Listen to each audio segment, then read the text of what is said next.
हमारा विषय है कि ज्ञान से परम पुरुषार्थ की सिद्धि।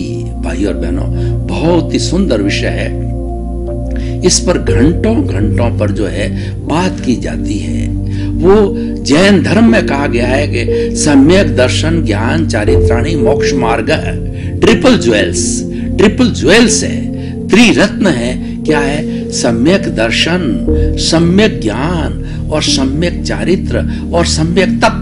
इन 4 रास्तों से हम मुक्ति को, गंतव्य को और अपनी मंजिल को प्राप्त कर सकते हैं। क्योंकि जब मंजिल को प्राप्त किया जाता है वहां शाश्वत सुख है, वहां सनातन सुख है और उसकी प्राप्ति हम सब करना चाहते हैं। हम क्यों करना चाहते हैं? प्रश्न ये, मुझे एक बहुत बड़े जो है वो पदाधिकारी ने मुझे कहा कि मेरे पास तो इतना बड़ा पद है और इतनी बड़ी प्रतिष्ठा है और इतने घोड़े हैं, गाड़ियां हैं, इतने मेरे नीचे मातहत है, घर में मेरे पास पैसा है, तो मैं मुक्ति की बात क्यों करूं? तो मैंने उनको वापस प्रति उत्तर दिया कि क्या आपके जीवन में 24 ही घंटे या पूरे जीवन पर यह स्थिति रही?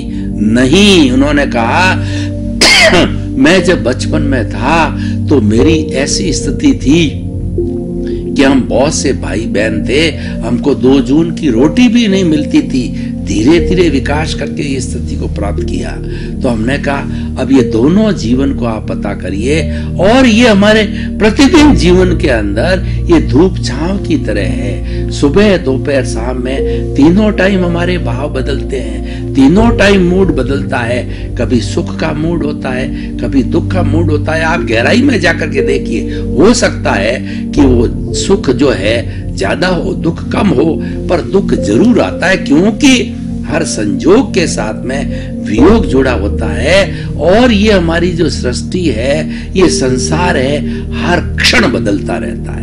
जो क्षण चला गया वो वापस कभी नहीं आता है और वह बदलता रहता है। तो ऐसा भी कहा जाता है कि दिए की कोई जोत जलती है तो जोत एक बार जल गई, वही जोत वापस हरगिज नहीं आती है, क्योंकि जो संसरण करता है वो संसार है, हर वक्त बदलता रहता है। तो हम बात कर रहे थे सुख और दुख की। इस संसार में जो किसी ने भी जन्म लिया है वह कोई मरना नहीं चाहता। छोटा से छोटा वायरस प्राणी भी मरना नहीं चाहता। वो किसी के शरीर में घुस करके और अपना परिवार बढ़ाता है और वहां से शोषण करके और अपना भोजन प्राप्त करता है। जैसे कैंसर का कैंसरियस सेल होती है, एक दीमक होती है, जन्म दे करके हजारों लाखों दीमक को पैदा करती है और वो घुन की तरह जो है व्यक्ति के शरीर के एक एक अवयव को, एक एक कोशिका को काट जाती है और कुतर देती है। और वो कितना दर्द होता है जब चूहा हमारे इस हाथ को कतरे, तो कितना दर्द होता है। तो कैंसर का मरीज ही जानता, only the wearer know where the shoe pinches. जिसके पांव न फटी भी आई वो क्या जाने पीर पर आई। तो जिसको दुख होता है वही जानता है। तो हम उस दुख से छुटकारा पाना चाहते हैं। जब दुख आता है तो हम इतने व्यथित हो जाते हैं। कहा गया है कि सुख में सुमिरन सब करे और दुख में करे न कोई। जो दुख में सुमिरन करे तो दुख का है, जो सुख में सुमिरन करे तो दुख का कोई होई।